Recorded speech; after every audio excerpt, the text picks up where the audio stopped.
Okay, so the next item on our program is a discussion between two of our Volt members, Itai Garmi and Marike Koekoek, and they are going to talk about the topic of the new democracy. I think a very topical topic, interesting, and I shall listen with gespitste oren, as we say. So yeah, the I interesting. wonder what they are going to say to us. Yeah, and what's interesting to say is that Volt has been active for 3 years. We've participated in the European Parliament elections. We've also participated in regional and local elections in Bulgaria, in Germany, in Italy, in France, and we will participate in elections, local and regional elections in Denmark, in Austria, in Portugal. Yep. All these things will come up. The first big national election where we will participate is the Dutch election next year. Fantastic. And the preparations for that are in full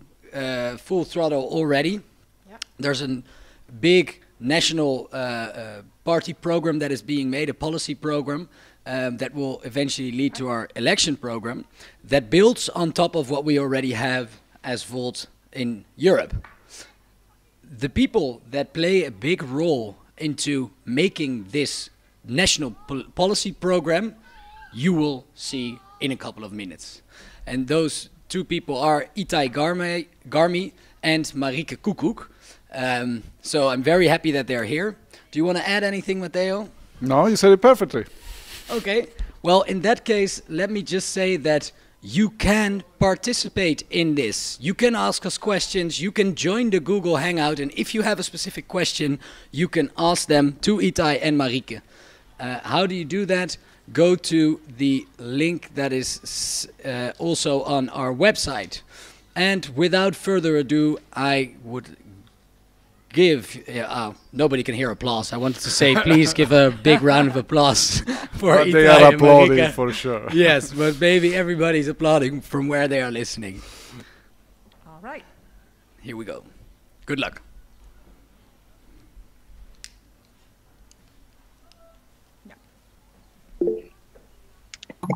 Okay, well, thank you, everybody over there in the studio. As you can see, myself and Itai were both at home, and I think, at least on my side, we try to do our best to clean the room so that you have a nice view and not the messy part of our house. I don't know if Itai did that as well. Itai, did you think about that? Or? I tried.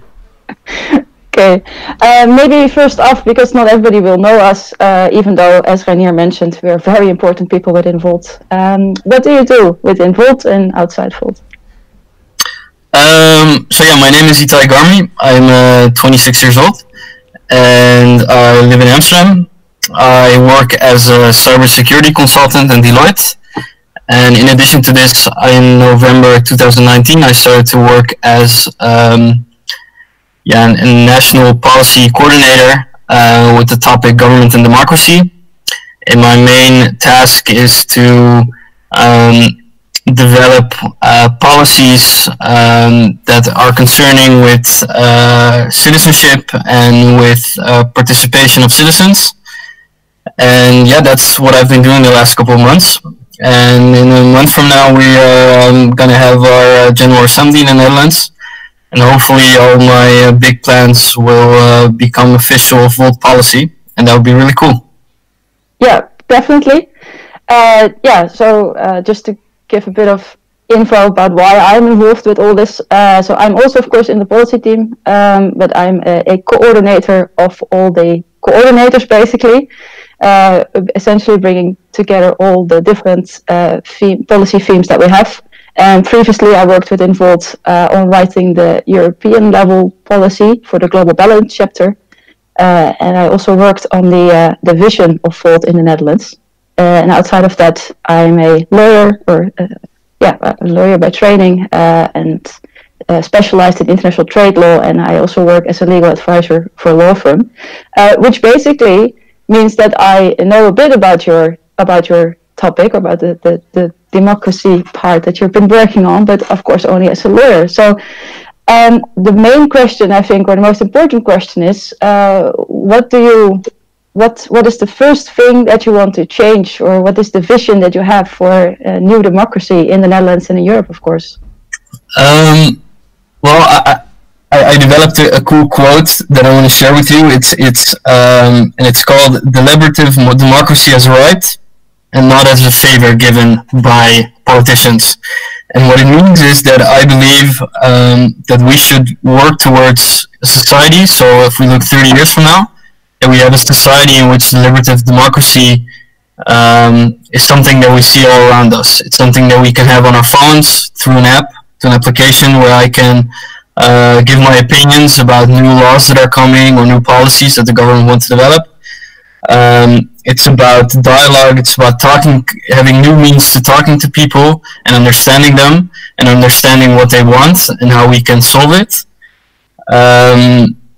And I think it's a new way of politics. We should completely think about a new way of democracy in which the core of our democracy is about deliberation with all of us, and not every 5 years or every 4 years electing a few representatives who then have 4 or 5 years the space to conduct all their policies, and we have nothing to say about it. Okay, that's a really big vision. Actually, I can only, of course, applaud that. I think that's a great idea, but it's also somewhat abstract, perhaps, for most people. So how do you think, or how do you foresee that this would work in practice? What are some things that you would then change? And of course, you've the writing policy specifically for the Netherlands. So what would you then change in the Netherlands? Well, first of all, I would start using citizens' assemblies. So what is a citizen assembly? A citizen assembly is an assembly of citizens in which the government can say, okay, we would like you to discuss, let's say, in Ireland there's an example where they discussed abortion. So you give this topic to this assembly. The people in the assembly are picked through a draw, so lottery. And you look that there is enough representation between women and men, between ages, religions, socioeconomic classes. And then you pile up a lot of experts that can argue for one way or the other. So people who are against abortion and pro-abortion. And then the politicians can also be a factor in the discussion. So you have this big discussion that can take 4 months. In which citizens have the ability to make an informed decision on what they want to do afterwards. So they can give an advice to the government and say, for instance, in the example of Ireland, they said, we believe that abortion should be, or is a right for every woman. And it was forbidden until then. And then what they did, they gave the citizens the possibility to market their decision and their policies and what they were thinking about, and then they did a national referendum, and eventually the policy got through, and now it's not forbidden anymore. So this is a classic example of what I see how we can involve citizens better, and in the Netherlands they should do the same thing. So we should have a possibility to come together as citizens and hear different experts, and then make informed decisions about things that are important to us in our democracy. So, because basically I hear two things. So I hear that in your vision, citizen assemblies would be sort of a first step before we go up to a referendum. So just a practical question: what would be then? What's the biggest difference or differences between these two different ways of improving democracy? Because the referendum, of course, already correct people close to democracy. I think the most important thing is the ability to make an informed decision, and currently we don't have this possibility. Currently, in the past when we had a referendum, it was a really difficult topic, and they just gave us a yes or no option, and then if people voted, because most people didn't vote, but if people voted, then their decision was not based on good information. So the government should give to the people enough basis for them to form their opinion, and afterwards they can make a decision. And in all cases where this happened, in Iceland they made their own constitution, in Ireland they had different projects, in the US they had different projects. In every time it shows that people feel more involved. People make also the right decisions. So usually they look at what is the best for our country and what is the best for us. So yeah, I think that's the core difference, making an informed decision. But and this is perhaps playing a bit devil's advocate, but are people that interested in policy making? Do they actually want to participate? Because they, as you said yourself, they don't turn up per se for a referendum. They don't per se turn up for elections.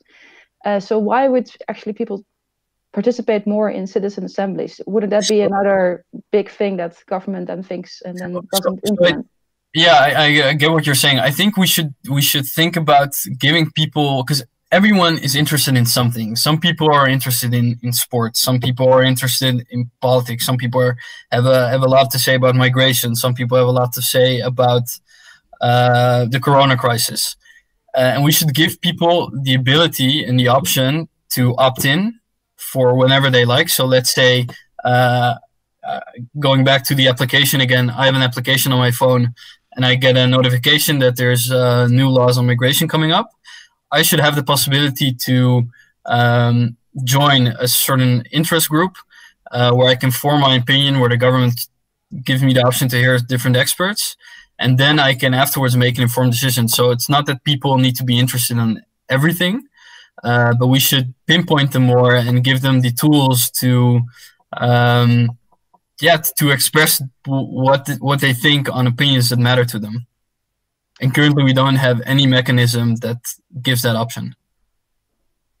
No, we don't. We don't have any possibility to contribute except for basically voting. That's. I think the main contribution we can give is voting. Another option is I can create my own political party. But yeah, that's a pretty big step for people to take. It happens. It happens apparently. It does happen.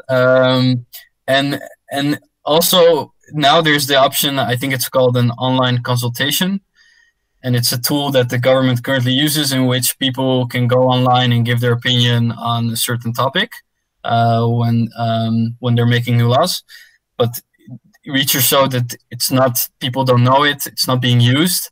And when we look at like the condition of our democracy, people say democracy is the best way of governing, but we don't trust the democracy. We don't trust the people that we elect.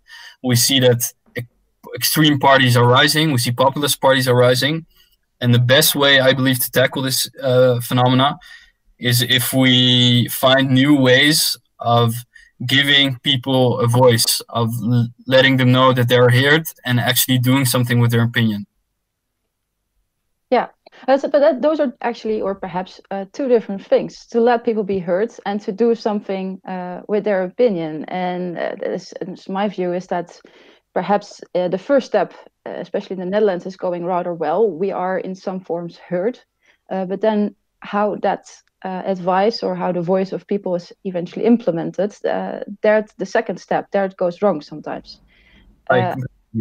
How do you see that we could change that? And perhaps also because you spoke before about this application, how would that work? So I think, a couple of things. So first of all, the Citizens Assembly is a good way of giving people the option to let their voice be heard. Secondly, it's the application in which what I see is it can be both used on the local and a national level, in which we get the option on the application to say, okay, I want to hear more about this point. You have discussion fora, you get to voice your opinion, and you need to, there needs to be some mechanism that you force the government to actually do something with this opinion, or they need to react to it, or you can say, well, it's the wisdom of the crowd, so you need to listen to it, and then also try everything in your power to make it happen in some way or the other. And thirdly, I think we need to really rethink our whole political systems, because what we currently have is, if I look at our elected officials and if I look at debates in our chambers, it's like a show that they put on there. It's like, especially the opposition, they have no say whatsoever in what's happening, because we have this a really broad coalition with a really specific coalition agreement. So the opposition just stands there and they don't really have a voice. And if they say something, it's mostly for the media. And the real politics is being conducted in the background and we don't really see it. And I think this is plain wrong. This is not, it has nothing to do with democracy anymore. And that's what I believe we should change. So we should not only let people be heard, but also give people the option of much more transparency and much more overview of what's actually happening in our country. Yeah, well, I think most people will get behind that idea that politics has to be transparent and has to be open. But what I did hear you say as well is that, especially in the Netherlands, the opposition coalition, we don't function as well in a democracy anymore. And that's probably partly to do with the fact that the Netherlands has a lot of parties and a lot of small parties. And then here we come as Volt, yet again, a new party. Is this then the best way to change democracy, to have new ideas as a new party? Yeah, good question. I think it is, because Volt stands for a new way of politics. We really want to change things on a fundamental level, and that's why I believe we could be a really good addition to the existing parties we have now. And it's not plain wrong to have a lot of parties, but people's voice should be heard. So even if I vote for a small party and I come in the opposition, I still need to have an effective voice. And currently, how we're doing our politics now is not helping whatsoever. And we should work in a system in which coalitions will look for majorities inside the chamber, looking at different themes. So let's say for climate change, VVD, who is the biggest party and probably next year also will be the biggest party, can use GroenLinks or PvdA or Partij voor de Dieren for their environmental policies. And now it's just, it feels like people don't, that the small parties and especially parties in opposition don't have a voice. And I think we can, as Volt, can change this. And we can. There's actually a few things I wanted to ask about this. So, how would we, as Volt, once we're in Parliament, let's say that happens, how would we then do it, or what would allow? Perhaps I should phrase it differently. What would allow Volt to pursue that idea of democracy better than compared to other parties? Well, first of all, I think what really helps is that we currently don't have any electoral power. And what you see is that parties usually are not really willing to give up their power. And the things I'm proposing means that some of the power is going to be shifted from political parties to citizens. And that is why I don't think that there will be a lot of parties who will support this idea. Secondly, there's like a concrete example of this, that in 2006, a lot of people don't know this, also the Dutch government decided to also do a citizens' assembly. And the topic was on how we elect our officials, to make a new system on how we should elect. And they gave a really good advice. They did the whole concept perfectly, with experts, and people also went to the streets to ask citizens, what do you think about this? And they gave really good advice, and then the government just shifted it away. So for me, it's like a big evidence that existing political parties are not open for a real democratic change, and Volt is. So that is why I think it's really important that we get enough votes to actually get into the second chamber next year. Yeah, that to me that also makes sense, of course, because you have less to lose, so you have more courage basically to take the risk. That Exactly. I hope that works as well. You also mentioned that basically shifting power from the government or from parliament to citizens. That reminded me, because that's actually one of the reasons why I joined Volt. Of course, because I very much like the pan-Europeanism of the party, but also because Volt designs its policies from the bottom up. And I know you looked much into that, so I was just wondering, could you just give us a bit of information about how this policy was created and what is the Sure. The way we create our policy is you have a national policy coordinator for a certain topic. In this case, it's me on government and democracy.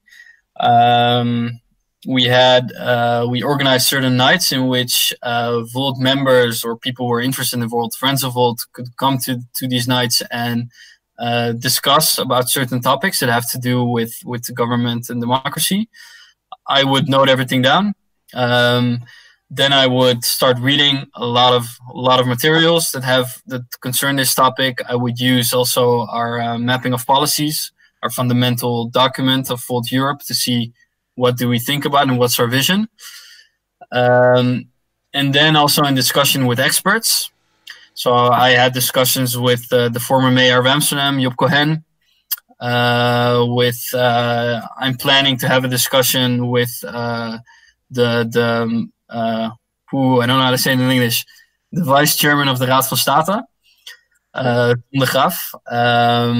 He's also a big democracy expert and was also in the first and second chamber for D66. So you get a lot of opinion from experts, and then you send it back to the members so they can give their opinion on your ideas. Then you get it back, you implement their feedback, you send it back again. So it's a long process of due diligence in which you hear both sides. And that's, I think, really important because that makes your policy much stronger, and it's really from the bottom up. And in addition to that, and that's, I think, also the biggest reform that Volt wants to have in the Netherlands and in all of Europe is crowdocracy. And it's just, crowdocracy is a new way of thinking on how we can create policy and get to solutions. It's a way of how we should conduct our dialogue between one another. And to make it more concrete, I can give an example. So crowdocracy is a way in which you create certain interest groups on certain topics. So let's say for migration, you invite the border patrol, you invite refugees, you invite people who are interested in a topic, you invite people who take refugees at home. All different stakeholders you put into one group, and then you make different subgroups in which all those different stakeholders are involved. And then you try to understand one another and come up with new solutions. And eventually you'll get a really good plan. And that plan can be sent to the government, and they can then react to it or implement it.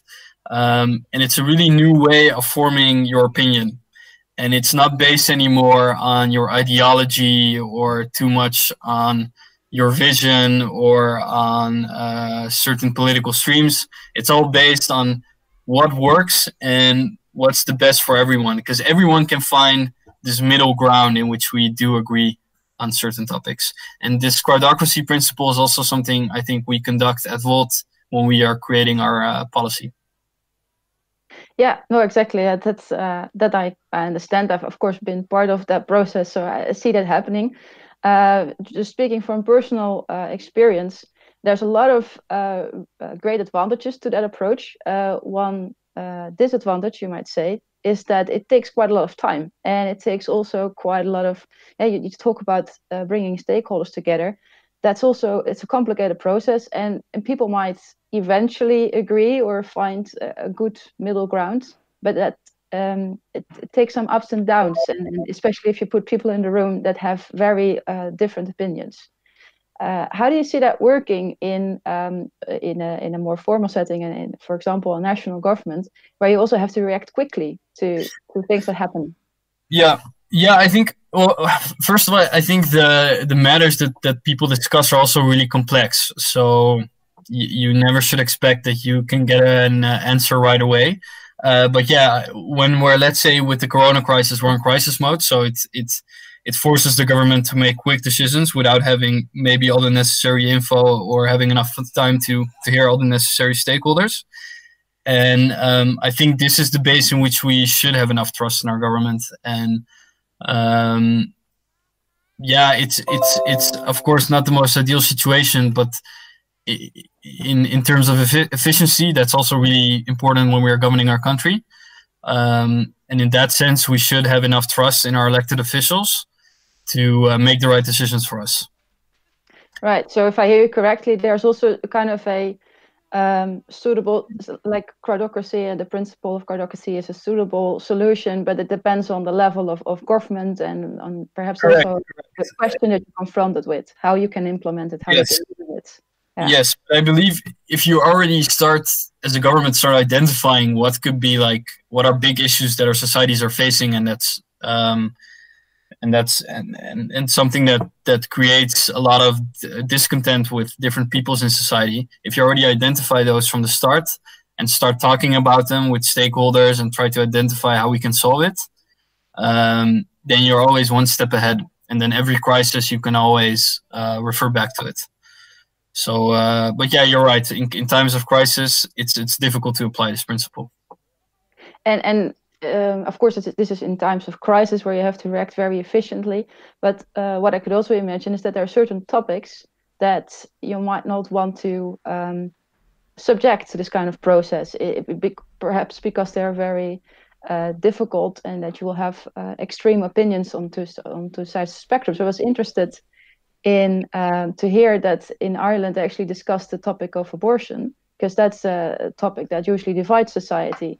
Yeah, I think we should that crowdocracy is really good for really extreme topics that divide society, because you finally have the possibility to understand the other and to understand where he's coming from and to find a certain common ground.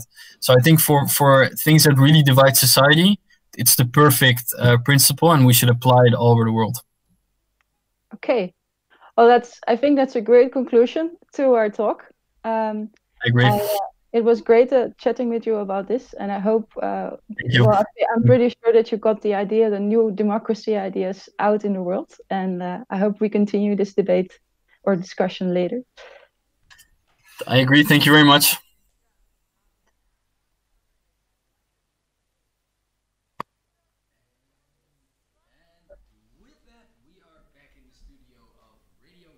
On what is the most beautiful sunny day I have seen in a while.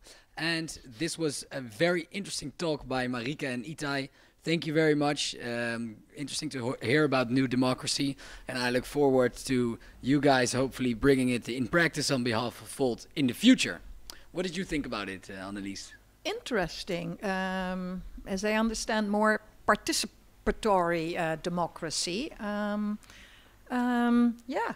I think we should go that way, and I hope we can give it a good place in our program for the party, so it will appeal to the possible voters, to all of you at behind your laptop or at your telephone right now too. So yeah, interesting. Thanks. Yeah. What about you, Matteo? Yeah, I think it's very interesting. I think the idea can definitely be very revolutionary. However, if applied correctly, right? I come from Italy, where we have a party that used a lot of this direct democracy in a way that maybe was not so democratic at the time. So implementation will be key, and it's something that we need to think very carefully about, but it looks like it's under control. So I have my full trust in it.